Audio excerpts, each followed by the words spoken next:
O professor Adonis lembra-se a primeira vez que veio a Portugal? Ah, sim, lembro. Mas foi uma época ruim. Foi uma época salazarista ainda. Salazarista, isso. É melhor não falarmos disso. Que É ano melhor foi? omitirmos isso.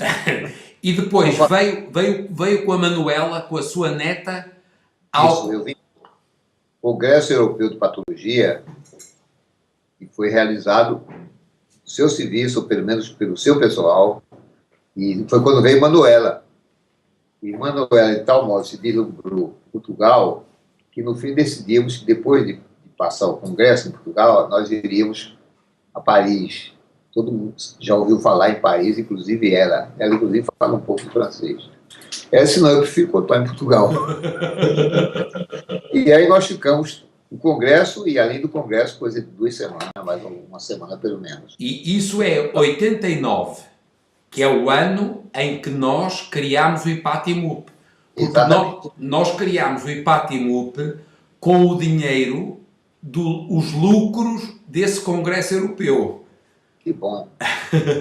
E então, o professor Adonis convidou-me para ir ao Recife, isto foi em 89, e convidou-me em 90. E eu fui ao Recife pela primeira vez em 1990.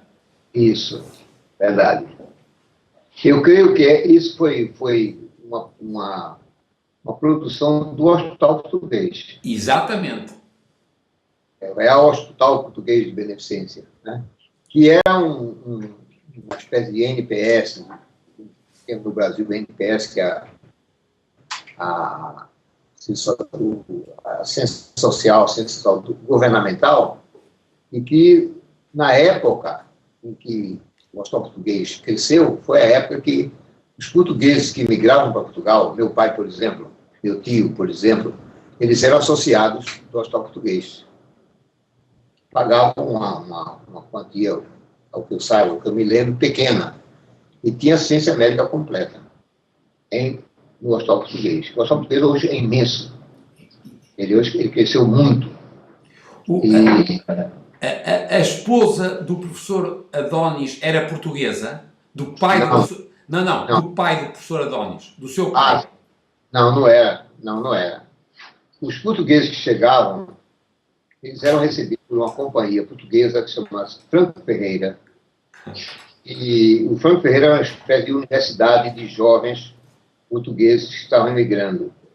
Então, eles não recebiam salário, não recebiam pagamento. No fim de semana, o Franco Ferreira dava algum dinheiro a eles, da firma. E divertia o povo, né? Dava pelas ruas. E eles, então, esse dinheiro que eles iam capitalizando, eles recebiam quando completavam, creio que maioridade, 21 anos por aí. E então eles tinham dinheiro para se estabelecerem. Não era muito dinheiro, mas era suficiente para eles se estabelecerem. A maior parte comerciantes, secos e molhados, era a maior parte dos portugueses, inclusive meu pai, era secos e molhados, ou bebidas, ou padarias. Padarias até hoje é um comércio dos portugueses de Recife, até hoje, os poucos que ainda restam vivos. E os professor Adonis, e também no Pará. Eu vi muito, em Belém do Pará, muita padaria portuguesa. Exatamente isso. Então, esses portugueses que sobreviveram, pouquíssimos sobreviveram a esse tempo, mas os filhos, netos, às vezes assumem os encargos dos pais. Então, veja que teve muito que ver com a civilização brasileira de origem portuguesa. Hoje nós temos muito pouca imigração de portugueses no Brasil. Muito poucos. E essa tradição portuguesa persiste ou nos que emigram, geralmente através de companhias comerciais, né? Principalmente de computação, tem muitas companhias de computação. No Brasil, Portugal está muito acima do Brasil em computação.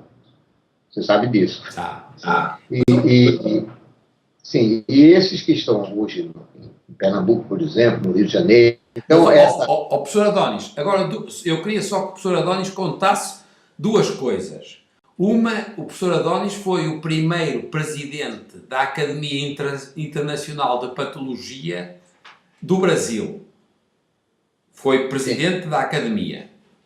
Sim. Essa é uma história. E a outra história é que os seus filhos, uma que é a Maria do Carmo, é patologista, e o Marcos, doutorou-se em esclavagismo e trabalhou na Torre do Tombo.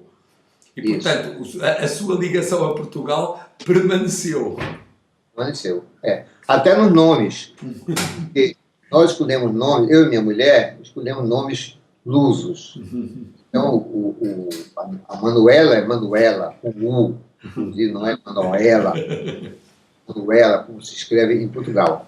A outra é Paula, que também não é exatamente um nome luso, mas um nome muito, muito conhecido e usado em Portugal. E Luísa, que é um nome que se usa demasiadamente até em Portugal. Então, as 3 meninas são. E as netas, as bisnetas, também tem assim, uma a bisnetinha mais velha, que é a filha de Manuela, então ela tem um nome também luso, passar já daqui a pouco, a do meio também e a pontinha de rama também. Então todas têm nomes lusos na história. Então isso aí cultivou de propósito. Inclusive, até umas coisas curiosas, o meu nome foi tirado do Lusíadas. Aí Adonis é dos Lusíadas. Lusíadas, sim. Está lá mencionado. E daí o problema sério do acento. Então, nós não usamos com acento. Adonis no Brasil sem acento. E em Portugal é Adonis com acento circunflexo. Exatamente. Então, essas são as implicações linguísticas. São deliciosas. Não, mas, professor, está a contar isso. A minha avó era Luísa. A minha irmã é Luísa. A minha neta é Luísa. Não há nome mais português que Luísa. Sempre que a Luísa. A Luísa são em grande número. Então, estamos de acordo com o padrão do uso. Essa que é a coisa. Olha, e a história do Marcos, a ligação com o esclavagismo, ele doutorou-se e veio muitas vezes à Torre do Tombo. Ele tinha dado o tombo já antes de doutorar-se. Porque uma vez que ele esteve em Portugal, ele resolveu, por conta própria, se apresentou, isso não há dificuldade nenhuma, mas ele doutorou-se pela Universidade de Illinois. E exatamente o doutoramento dele foi em História do Escravagismo e História da América do Sul. E hoje ele é professor da Universidade Federal, professor titular, e a cátedra dele, que é vitalícia, a cátedra dele segue esse mesmo rumo. História do Escravagismo, História da América do Sul. Eu lembro-me que ele, quando eu fui, eu fui muitas vezes à sua casa, que era a sua casa antiga, que era a casa na Boa Viagem. Mas eu lembro-me que uma vez ele tinha sido raptado por uns ladrões e andou dentro do carro dele a roubar bombas de gasolina. Isso, exatamente isso. E botaram um revólver em cima dele. Isso acontece no Brasil todos os dias. Agora mesmo um assassinato de 14 ou 15 crianças. Agora, no Rio, horrível. Então, isso, infelizmente, o Brasil não venceu nada disso. Então ele foi obrigado a dirigir o carro. Ele foi apanhar o filho dele, que era nessa época criança, e quando foi apanhar, você botou o revólver em cima dele e mandou ele entrar no carro. E os indivíduos que o sequestraram não sabiam guiar o automóvel, claramente não sabiam. Então dependiam dele. E aí assaltaram vários postos de gasolina. Até chegou um ponto que ficaram decidindo o que iam fazer e resolveram matá-lo. Claro. Houve essa ainda, né? E ele, então, acho que o fato de ser, enfim, o historiador tem muito o que contar, e conseguiu convencer aos bandidos que vocês vão matar. Vocês queriam que eu servisse a você, eu servi.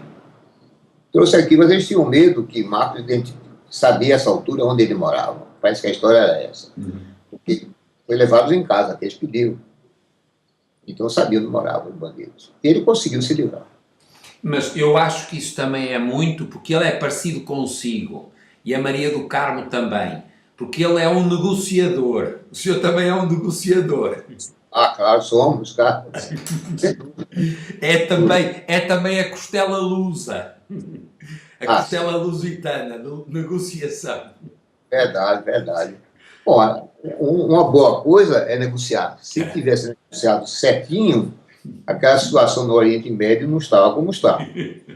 A situação é terrível, aquela situação ali. Está difícil negociar aquilo. Porque fizeram errado no começo.